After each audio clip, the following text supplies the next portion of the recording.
Okay, so can everyone see that? That look good? I've made the typeface nice and big, so I hope that everyone can see that. Excellent. Good. All right.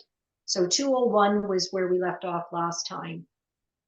So great a convincement there was in Cumberland, Bishopric, Northumberland, Yorkshire, Westmoreland, and Lancashire, and the plants of God grew and flourished, so by heavenly rain, and God's glory shined upon them, that many mouths the Lord opened to his praise. Yea, to babes and sucklings he ordained strength. In Bishopric there were few steeple houses, but friends were moved to go to them. Nay, I may say few in England, but friends were moved to go to them and warn them of the mighty day of the Lord, to tell them where their true teacher was, and a great people was convinced.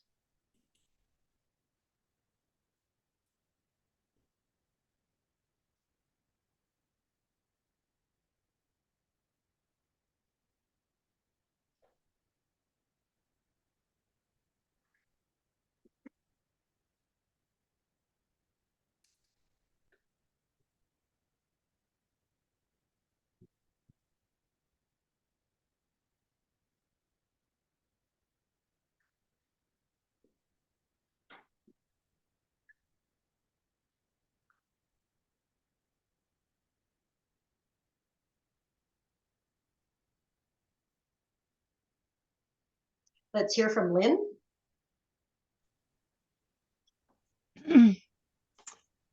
The image that we get reading the journal is that friends continually are drawing people away from a steeple house. And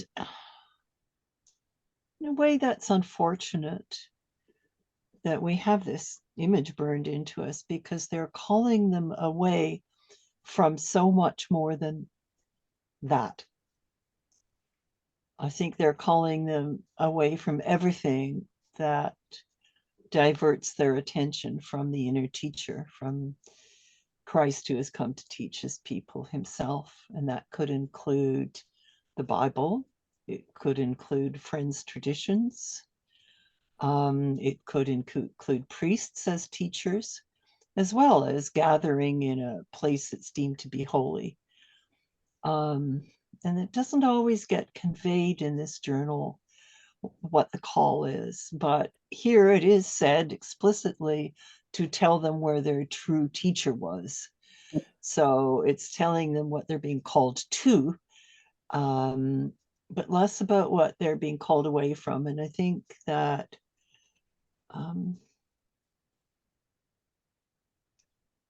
for me, it's important to be mindful that so much calls us away from the inner teacher, our own thoughts, our readings, Quaker tradition, all of that, when our teacher is waiting patiently for us, if we will only stop and wait and listen.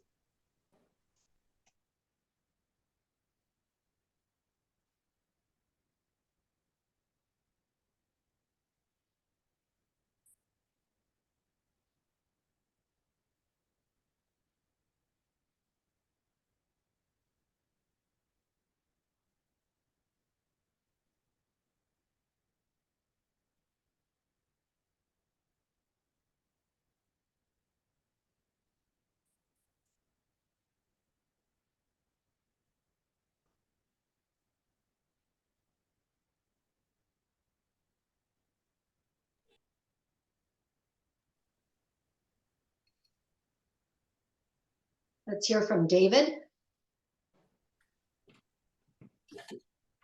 Thank you.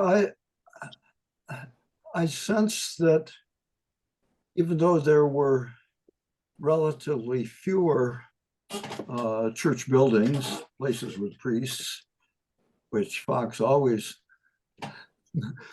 refuses to call a church, but they didn't ignore the fact that people would go there. So that may be a ready-made audience or a fertile field in which to go and say, you know, you may be gathered here, but what will make a difference in your life isn't what the priest tells you, but what the Lord will move in your own heart. And then the response to that is this word convinced, which is very similar to converted or a change in life, which is behavioral more than creedal. It's not like, well, we're just going to stop paying attention to the Westminster Confession or the Apostles' Creed, but we're going to see what we are moved to do in our lives, the actions rather than the liturgical responses.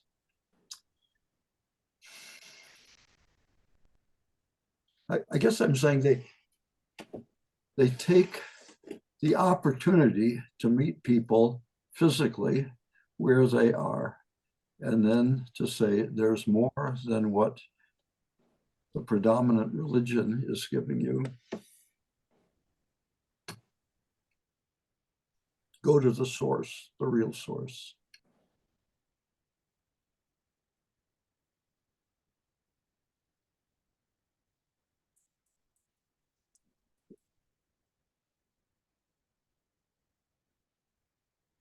Thank you, David. Let's hear from Bev.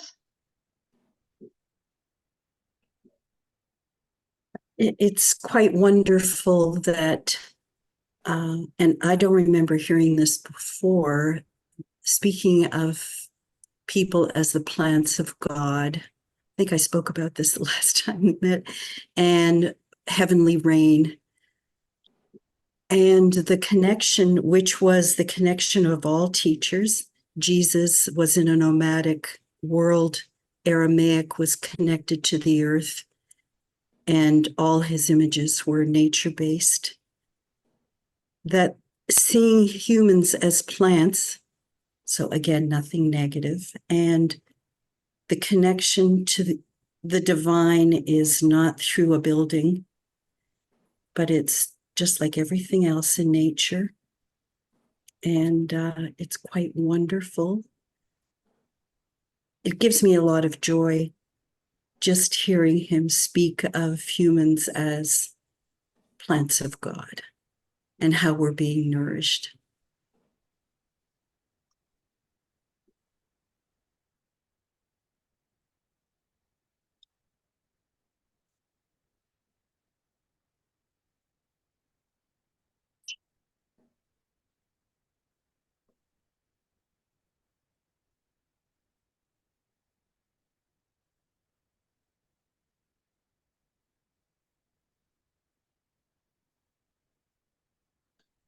Let's hear from Elise.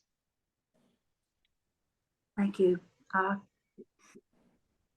This particular passage,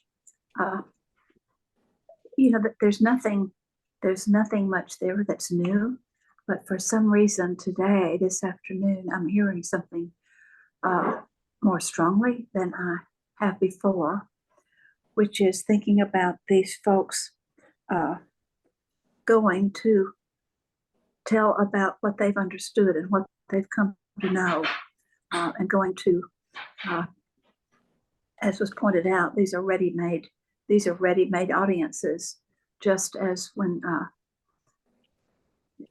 Jesus was teaching and when the apostles were going out talking to people, they would go to groups that were already formed to learn something. And the thing that struck me today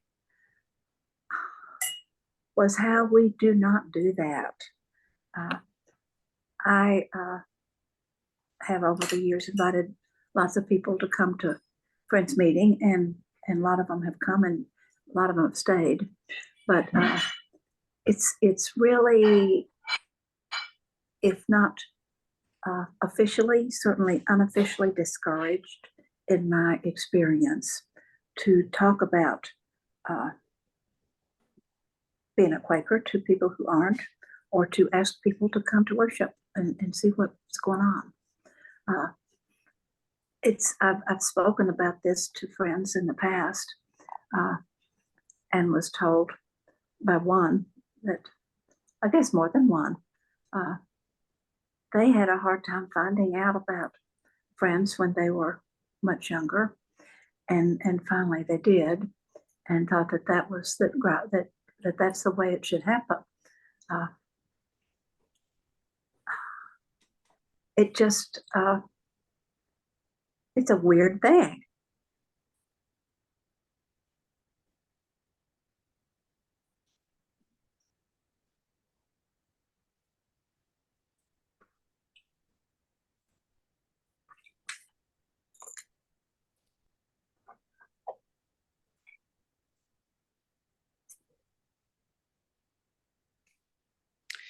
I guess in most groups, when we get our identity attached to them, we start to get defensive about that group and the way that it does things. And so the early friends were confronting that in the various denominations of their day and saying, we should all be listening to the Spirit instead of what man-made church might bring up or think up. But even friends these days can be very attached to their meetings and how things are done today. And any kind of saying, oh, we could do this better is sometimes seen as harsh criticism that people want to avoid. I think what frees us from that is just when we experience the Spirit for ourselves. Then we're fulfilled inwardly instead of outwardly. And then we find our foundation, our safety, our security, our peace comes from Spirit within, instead of everything staying the same without us, outside of us.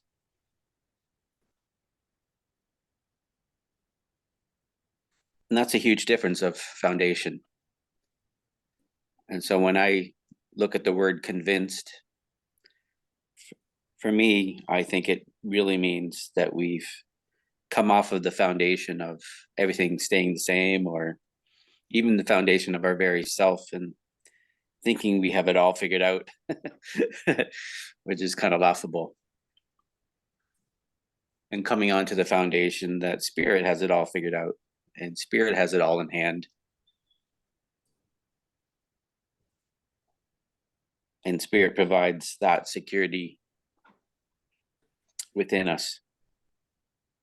The source, as we mentioned before, beginning a meeting, the source of all comfort and a source of infinite goodness and love and peace. When that becomes our foundation, there's nothing in the world that can stop us from pursuing the good and living according to Spirit.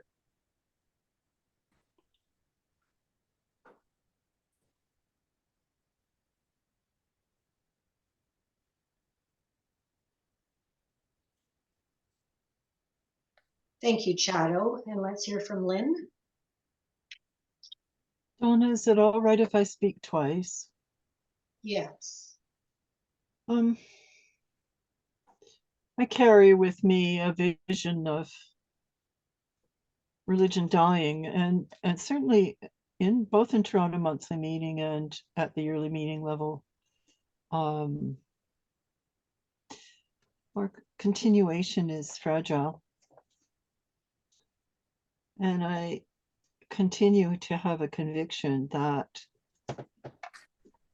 the Quaker relationship with the divine must not disappear from this earth. It must not. We are under some obligation to pass it on. I feel that obligation very strongly, and I don't know how I can carry it out at my age and in my condition except to talk about it. But we have been given something after 4 centuries that is vital, vital to humankind. And I'm really bewildered that the sense of obligation about passing it along has not been part of the tradition. You can't just receive something like this and not feel that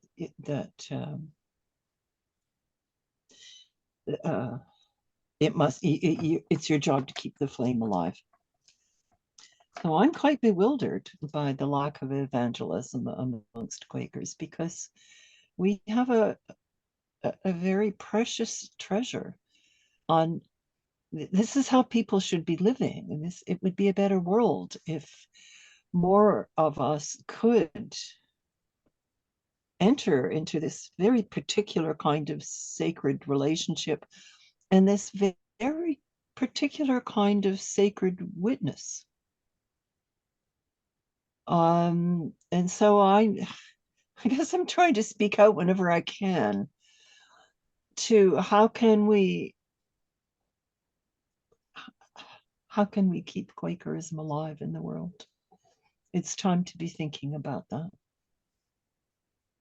I don't know if I've said that very well or not, but to me, it's one of the fundamental parts of my life right now.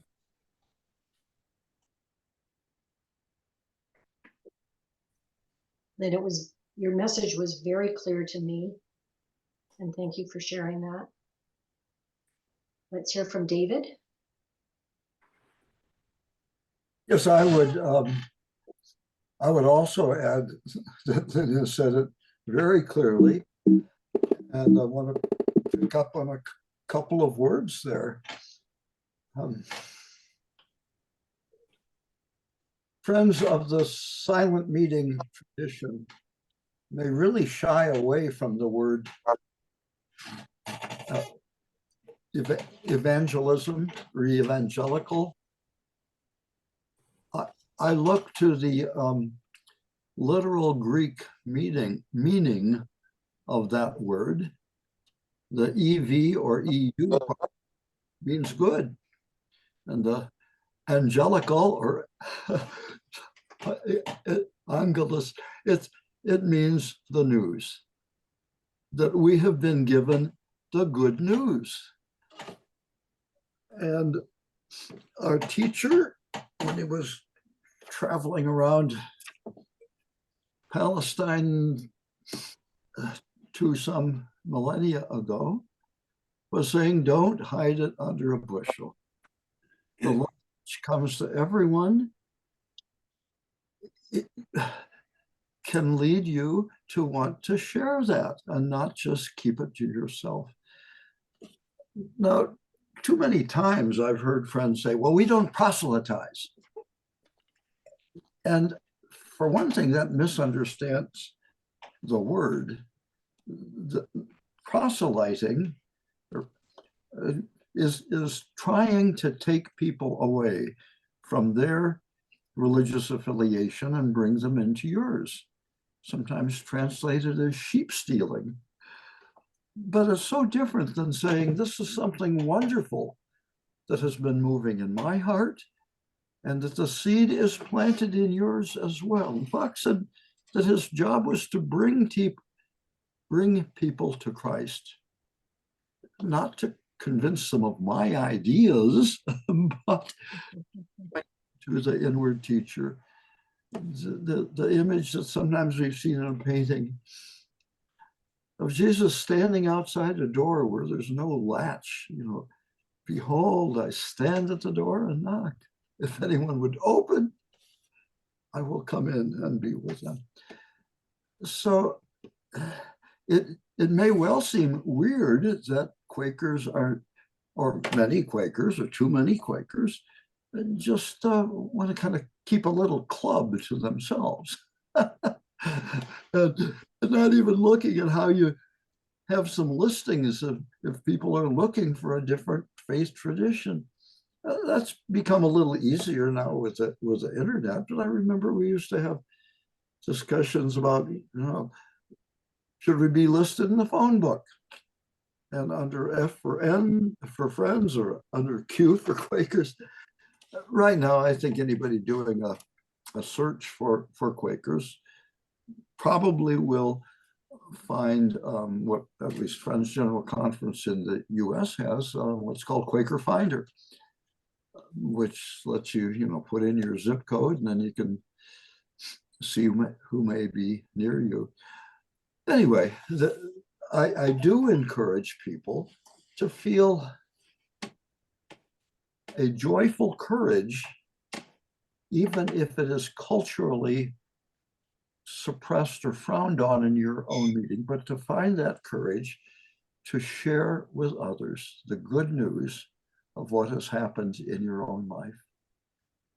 Maybe just being able to talk about the obstacles of that among us here will make us a little less intimidated and a little more willing to it's not a bludgeon. We're not trying to beat anyone into, our submission to the will of our group. It's an invitation to see what is there already. The seed. So the plants of God grew, and plants come from the seeds. And the seed is one of those powerful metaphors that early Quakers had. Insisted it was planted in every heart.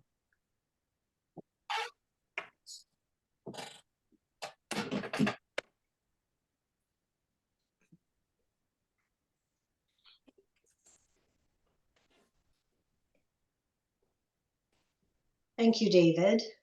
What I'd like to do next is to go to Yun Chun and then Mabin and then Bev, just because Bev has spoken before. So may I call on Yun Chun next?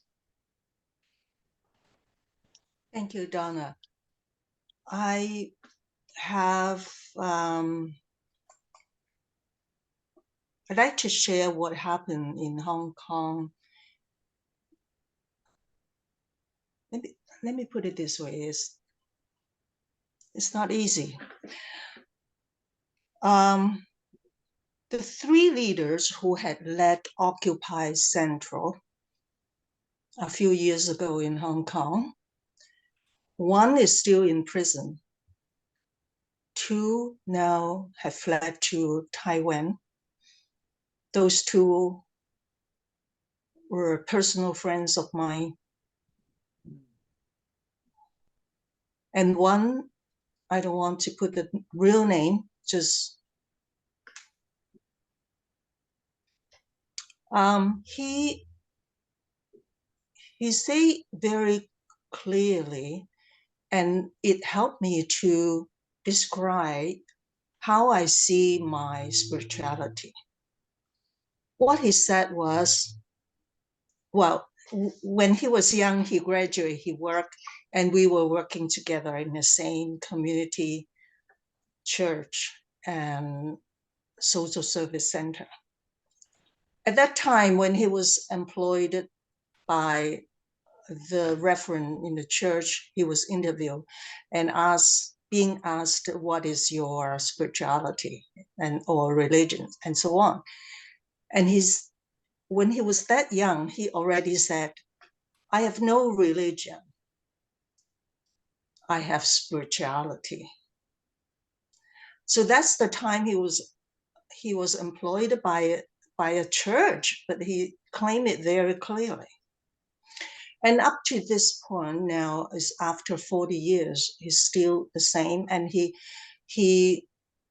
acts what he believes. He was put in prison for 1.5 years and was free, and now continue to speak when he is in Taiwan. What I want to share is, after all these years, 50 years being a Christian, I'm talking about myself now, I like this word, no religion. Is the church the institution? What the church is doing is really, I feel so hurt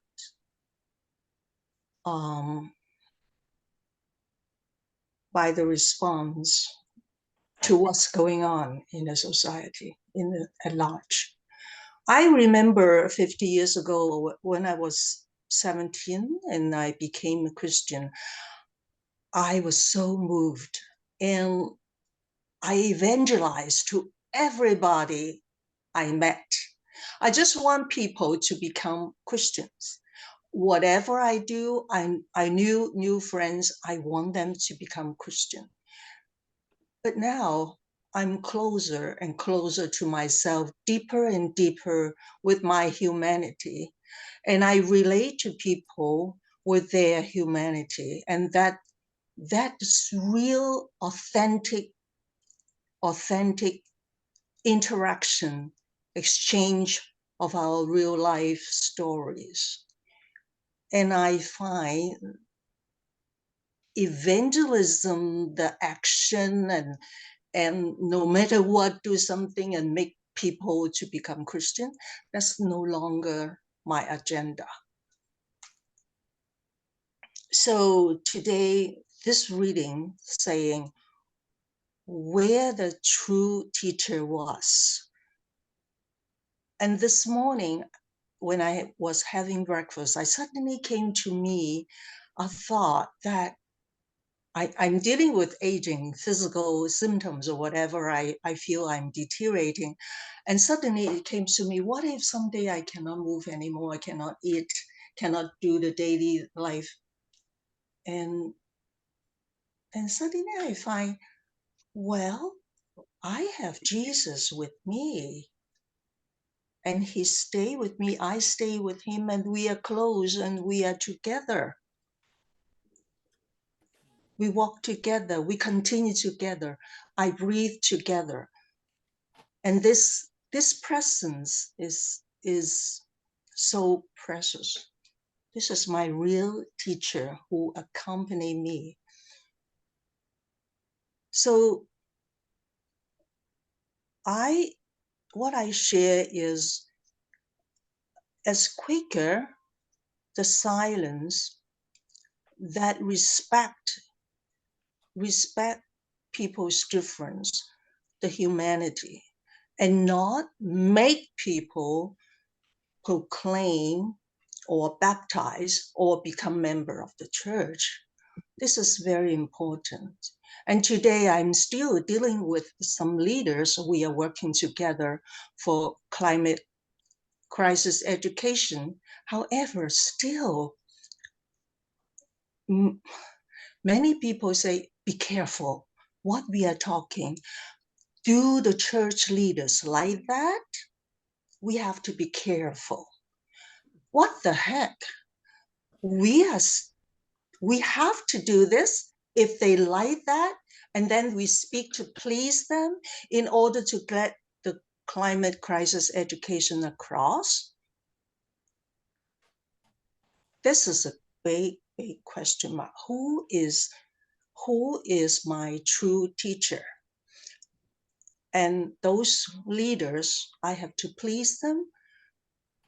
So it's really encouraging that this courage is important to continue to trust Jesus is the true teacher and who is continue leading us. Thank you for listening.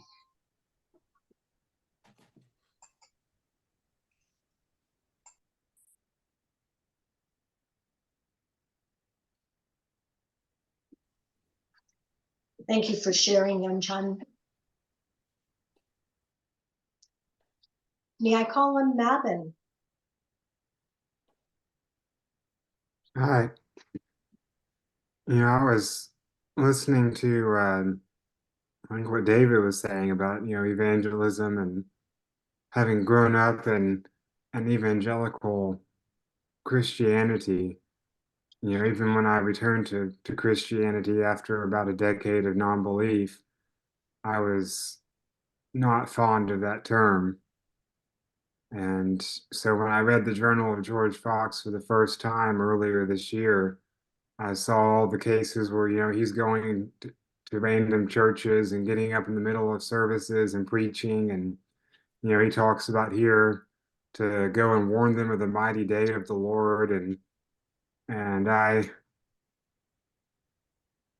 definitely find myself more on the page of St. Francis than George Fox. St. Francis supposedly said, uh, preach the gospel at all times, but use words if necessary.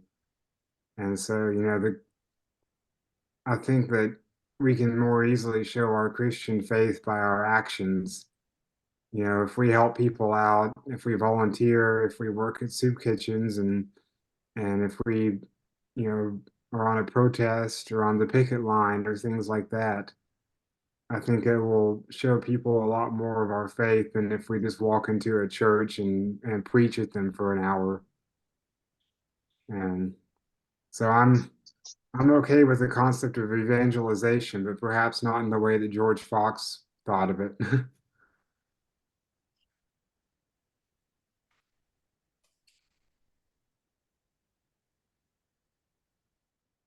Just to give a cultural context, all the churches of England at that time gave time at the end, after the preacher had preached, for other people to share.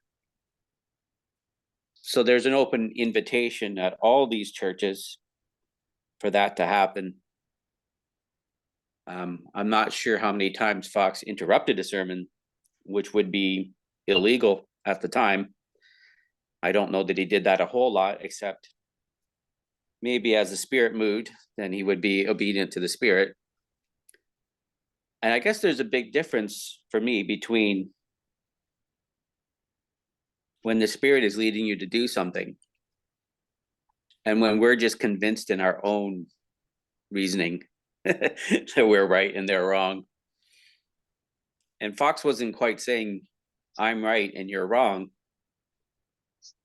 He's saying that the teacher within is right. And we're all wrong in any way that we differ from that teacher. So I think one of the fruits of the Spirit is humility. Is to know that I don't have it all figured out. I don't know it all. Far from it. I think the more we interact with that Spirit, we see the infinite knowledge and wisdom of God. We know that we're not that, and we know an infinitesimally small bit. But depending on how you define religion, a lot of religious people, as I define it, do think they know it all and have God figured out, and everyone should think their way. And they try and force it on other people,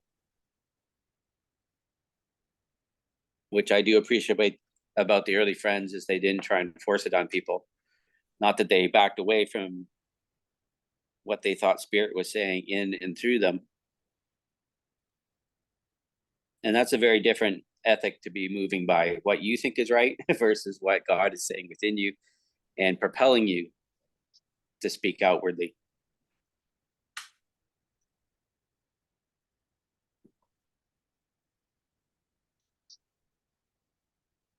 Bev?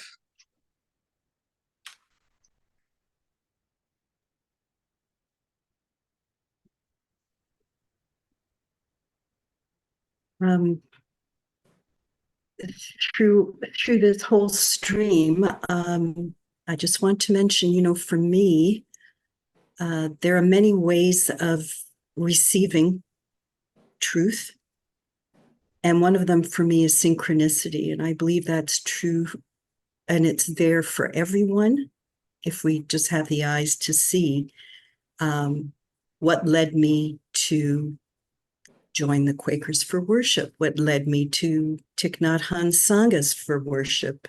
What led me to mindfulness-based stress reductions, where that same being with people, with their presence, their beautiful presence, is the way I think life should be lived. It is for me. And when this thread started with Shadow speaking, 2 pileated woodpeckers came to the trees. Now, I've never seen 2 come together. And for me, I'm always getting messages from outside, synchronicity all around me in all kinds of ways. And it may mean different things to different people. But for me, it's about practice, about doing the doing, about working away at what you're meant to do.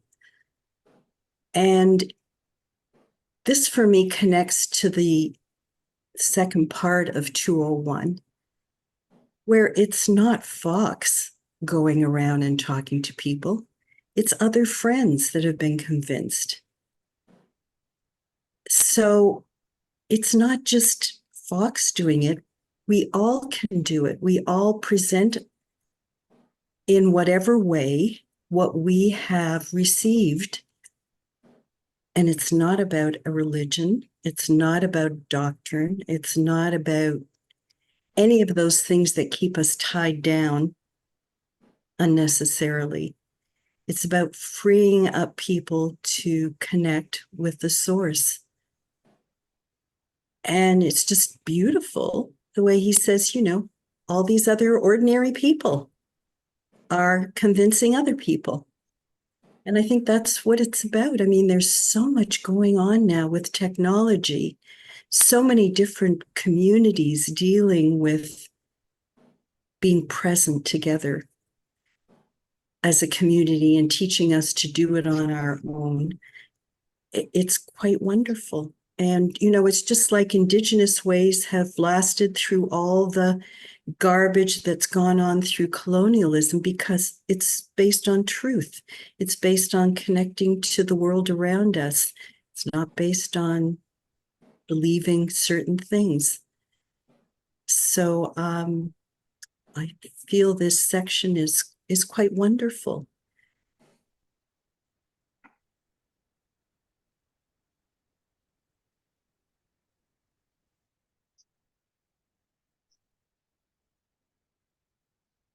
Thank you, Bev. And let's hear from David. Thank you. I'm remembering 2 different things. One, 65 years or so ago, and the other from reading, I don't know if it was other parts of the journal. I've also been reading Edward Burrow. Let me start with the latter. Someone was saying, or maybe it was Bev just now, saying that Quakers were not trying to coerce people, force them, whatever, into a particular church or form of belief.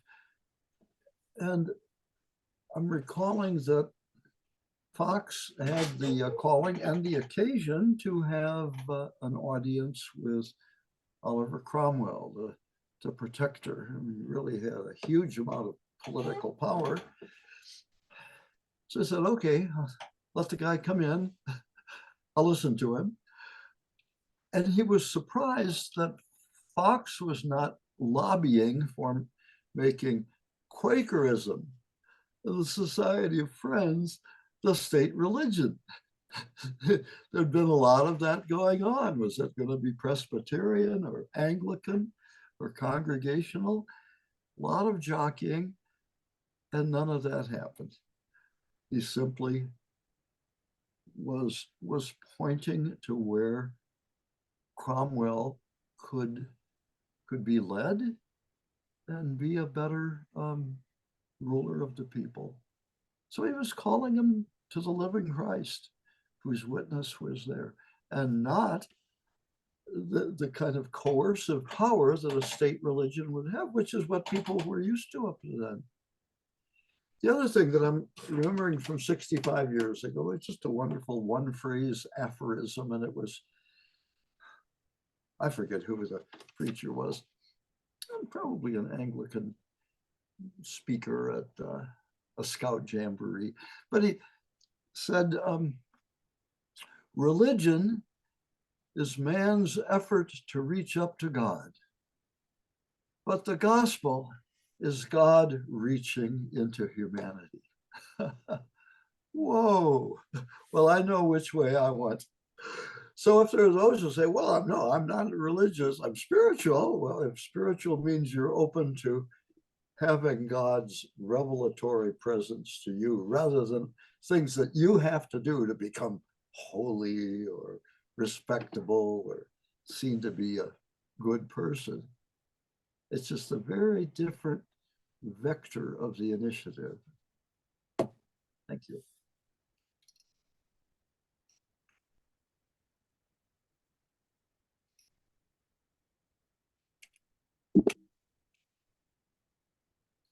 Thank you, David. I'm wondering if we can move on to the next section. Just thinking about the amount of time that we have left. Would that suit everyone if we did that? Very good. Lynn, would you be in a position to read? Thank you, Donna. Yes, I'd love to. Could you move it up a bit? Right, Oh, there, yes. there we go. Thank you. And the priests and the professors, they prophesied mightily against us about this time. For before, they prophesied we should all be knocked down within a month, as aforesaid. Then after, they prophesied within half a year. And the prophecies not coming to pass, they prophesied that we would eat one another out. For many times after the meetings, many tender people had a great way to go. And the houses not having beds, they stayed at the houses and lay in the haymows. And Cain's fear possessed them, that when we had eaten one another out, we should all come to be maintained to the parishes ere long, and that they would be troubled with us.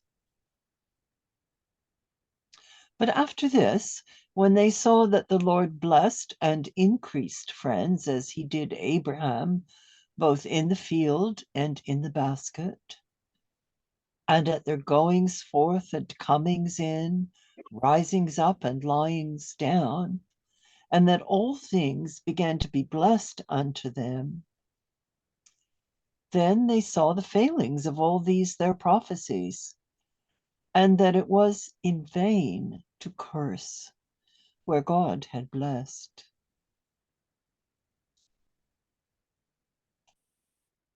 Thank you, Lynn.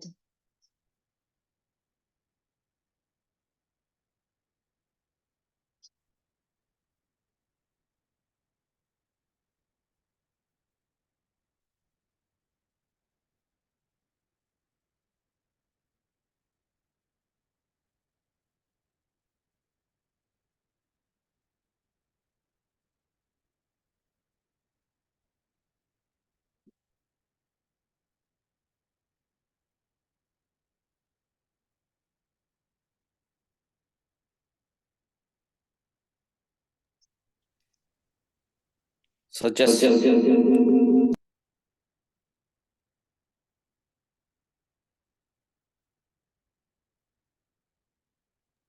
whoops. So just to know, prophecy here means speaking forth from God. It's not necessarily foretelling the future, even though that could be applied in this circumstance. So maybe I did need to make that clarification. But I've often seen this actually when if we're operating in religion from the flesh, from our own resources, instead of purity of the spirit, we can often become envious. People say jealous these days, but envious of other people and their success, and people listening to them and gaining followers. Not that Fox is looking for followers of himself. this is a major sign that we're not operating in the spirit of pure love, envy. And so even people who believe that God speaking to us has ceased, have, when God is speaking through other people, they've gotten envious and they started false prophesying themselves against that group that is enjoying more success, or sheep stealing, or whatever words you want to put in there, right? Yeah, envy is not a fruit of the spirit. Having murderous intent towards other people and raging, those are not fruit of the spirit. Those are the fruit of the flesh, as Paul defines flesh. You know, the part of us is not aligned with infinite love. That's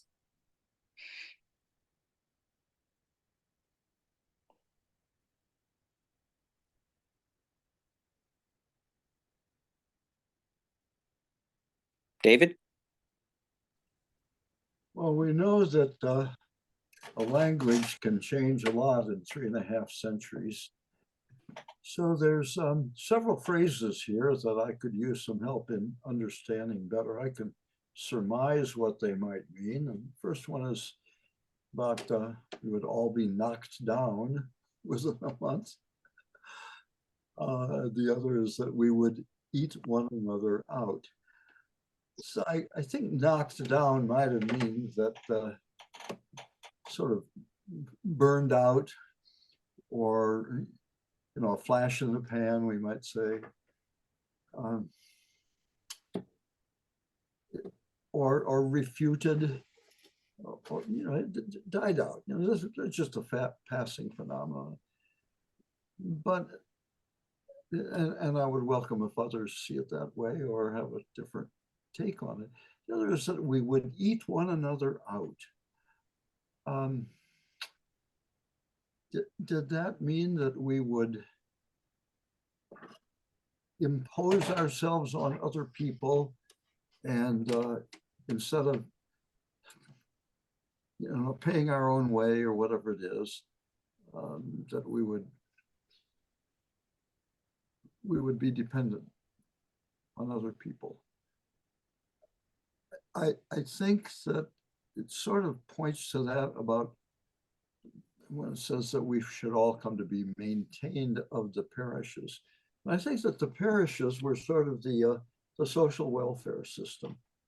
If people were starving, they would, you know, get some kind of a modest handout from the parish. It says, you know, and then we would have to be feeding them through our church tithes. So I just wonder how other people are seeing these obscure phrases.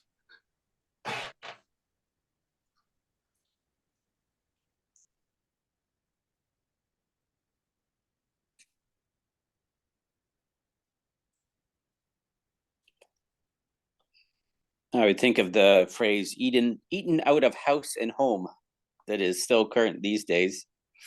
Run out of food. But the other worry is presented later, as you said. Mabon says in the chat that instead of knocked down, his version says destroyed. And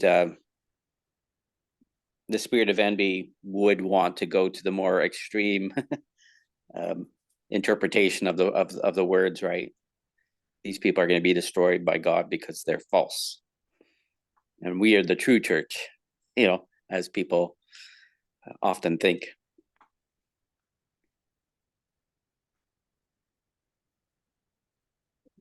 I did a Google search on this term or this phrase about eating one another out, and it took me to Galatians 5, verse 15. And there are a few different versions that were listed here. One of which was, if you bite and devour each other, watch out, or you will be destroyed by each other. That was the New International Version. So that concept the English Standard Version, but if you bite and devour one another, watch out that you are not consumed by one another. And I also looked up the phrase there about Cain's fear. And what I learned was that his fear was that he would be wandering the desert aimlessly, essentially. So there was this sense in this particular passage of these people were worried. The Quakers were worried that they would be wandering without a clear destination, and that they might have to, in fact, devour each other in order to maintain themselves. That's the sense that I got from it, with those two connected, Cain's fear and eating one another out.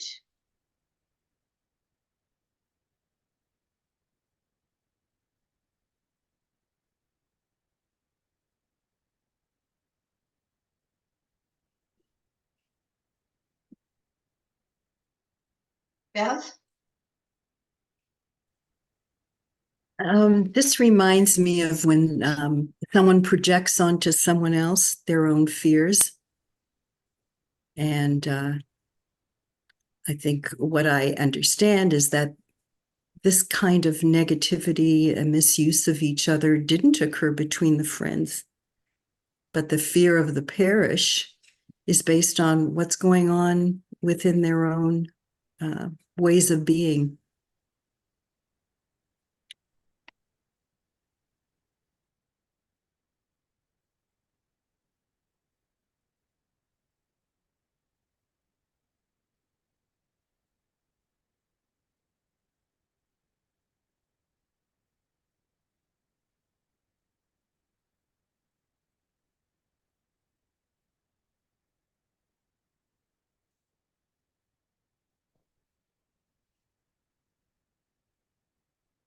Let's hear from Beck. Thanks. I was kind of getting something a little different from it, and it was sort of a sense, and I am not as versed in the history, so I don't know sort of the accuracy of this, but that early friends were having concerns about their real physical needs being met. Like, if I follow this path, is it going to cause me harm? Am I no longer gonna, have access to food? Like, is this going to be are there going to be real sort of material consequences for following this path? And I think, by the time we get to the end of the paragraph, that they see that is not the case, because God will take care of them. But that's kind of what I read in it, which is differing a bit from the other readings.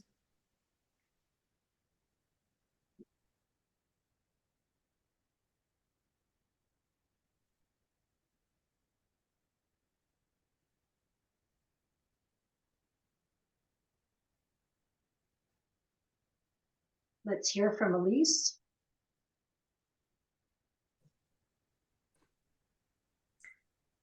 So as I'm understanding this paragraph, it's all about, as it says in the beginning line, the priests and professors.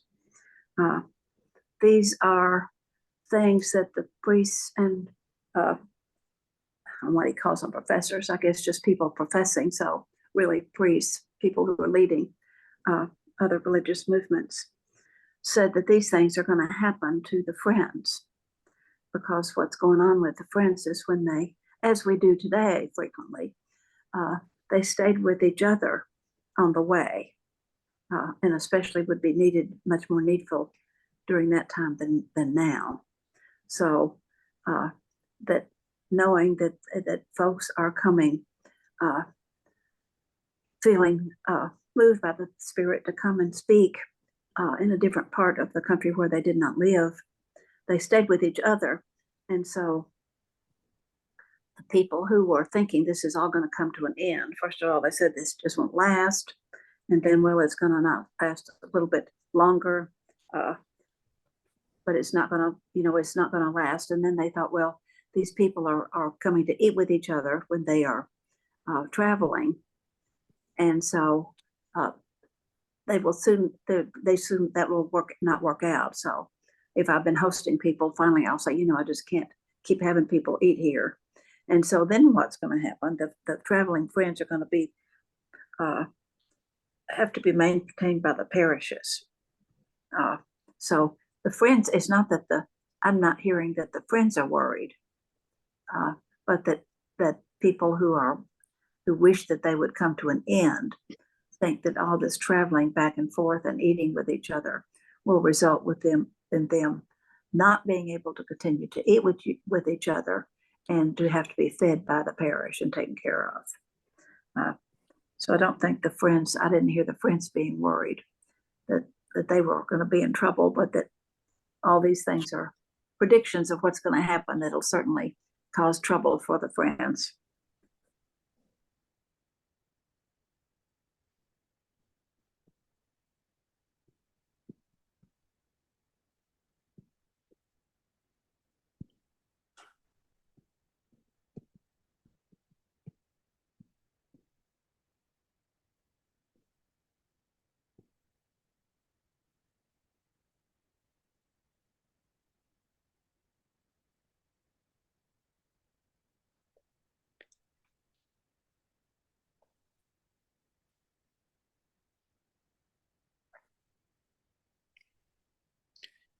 It's interesting to note the mention of Cain, because again, you have the envy and the murderous intent rise up in the heart,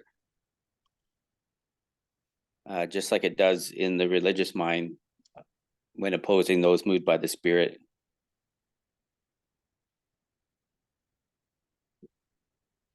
And if they ever arise in our hearts, we know where to take them to find a remedy and a freedom from them.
I also note that the scriptures say the test of prophecy is to see whether they come true or not, is one of the tests.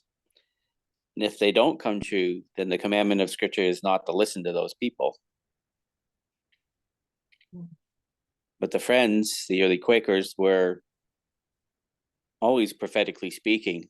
They were always speaking forth what God had given them to say, what life and spirit gave them to say and to move and to do.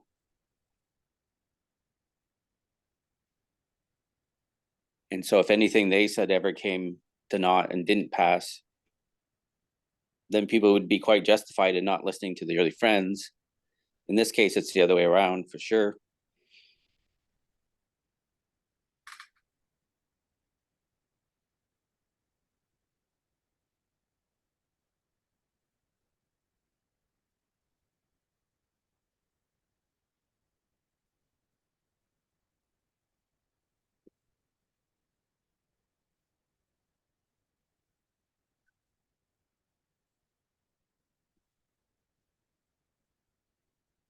I really like the sentiment at the end of this section here, that it was in vain to curse where God had blessed.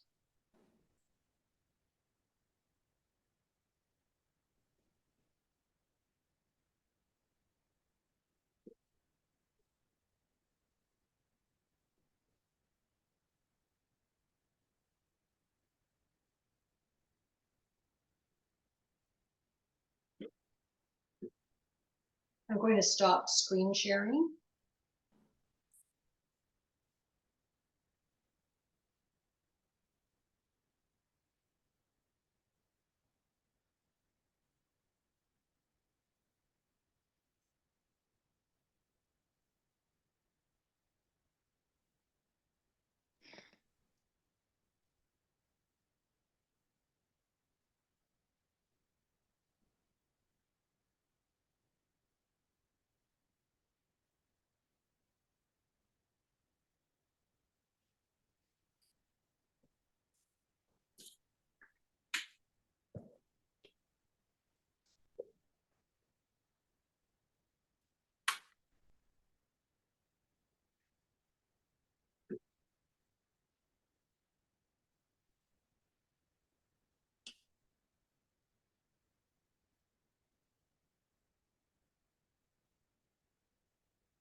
And all these blessings that are listed at the end there, yeah, if you don't know the Old Testament, those are the blessings that God gave to Abraham, I guess, who is of faith. But it really shows the heart of God that wants to bless us in all that we do all the time. That's the heart of God. But the heart of man-made religion was wanting to curse them, wanting to curse the Quakers. The heart of God, when it's in rulership over our heart, empowers us to love our enemies, bless those that curse us, and do good to those who do bad to us. And we see that same heart in the Quakers over and over again, as often they were beaten, persecuted, put in jail, lied about, false accusations, envied, said all kinds of negative, false, evil things about them. And sometimes you see it even in Fox's letters. He's concerned about the people that are persecuting the Quakers or himself. And he's praying for them that they not incur much judgment from it. But most of all, that they come into the place where they can receive and be open to the blessings of God too.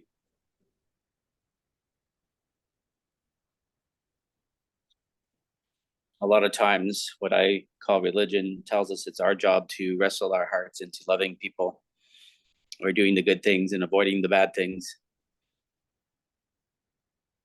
But I'm really looking for the heart that God produces and gives us, instead of what I can produce or what I can wrestle my heart into doing. Because I find that that which comes from Spirit is infinitely good, infinitely life-giving, infinitely loving. But when I am trying to be loving myself, I don't find it very loving. If I try to be patient, I don't find myself very patient. Not in comparison to what I've seen from God and the steadfast, infinite love of God within my own heart as I open it to that great Spirit.